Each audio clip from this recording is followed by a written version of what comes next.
On the Indianapolis South Side, south of Lucas Oil Stadium, an old neighborhood and way of life, long since gone, still worthy of praise.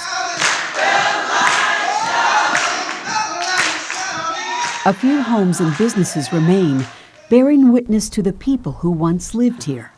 Deep roots intertwined.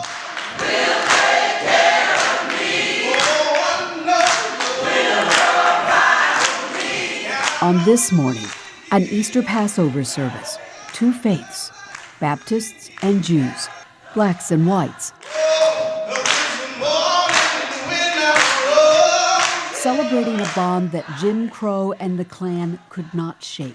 I think the bond was very natural. We were dependent upon each other in school and in playing after school, and we got together, and that's what we did. Our parents never said stuff like that. You know, you can't play with him because he's Jewish. You can't. We never were taught that. We were taught this is if Benjamin's your friend, you play with Benjamin. If Franklin is your friend, whoever is your friend, that's who you played with.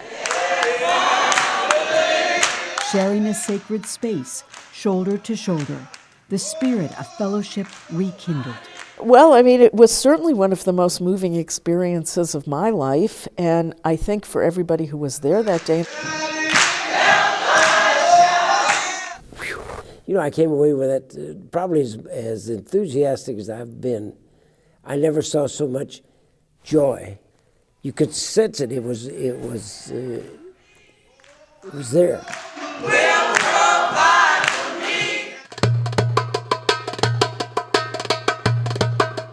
After the service, a kosher meal is blessed.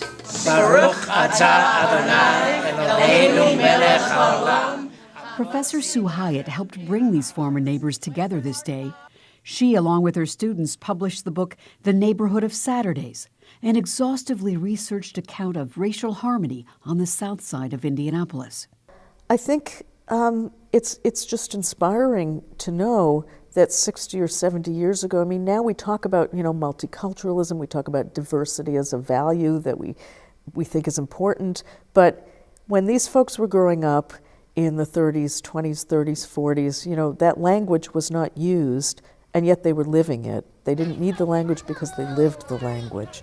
Early on, as children from starkly different cultures, they found a way to be blissfully colorblind. Absolutely colorblind, yeah.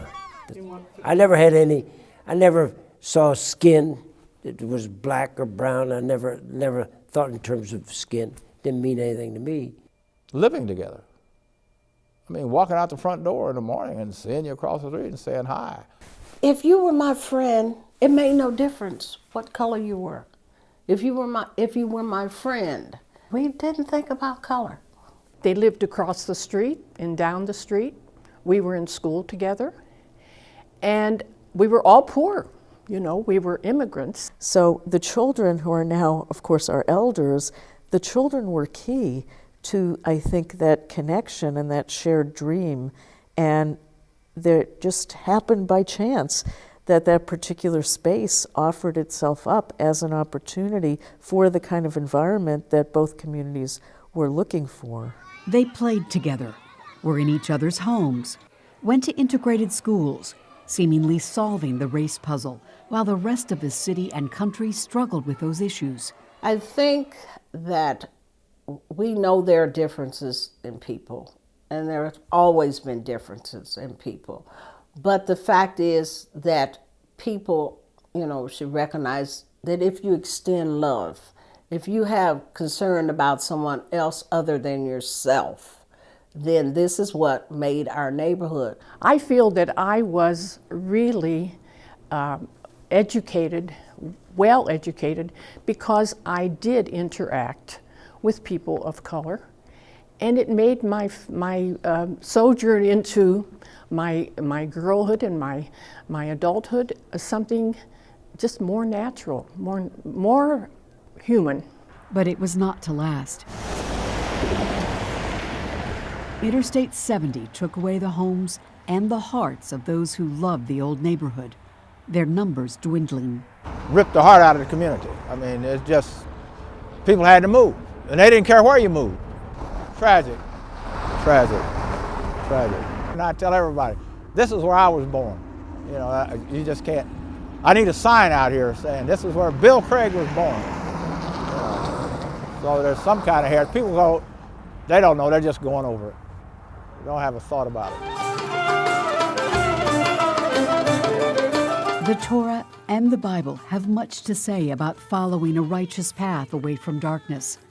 And the children of the south side of Indianapolis listened. It made me a better person, I'm sure. And in fact, I made a point of thanking everybody, the black community, and for what they contributed to my life. I think I'm a better person by reason of all of that.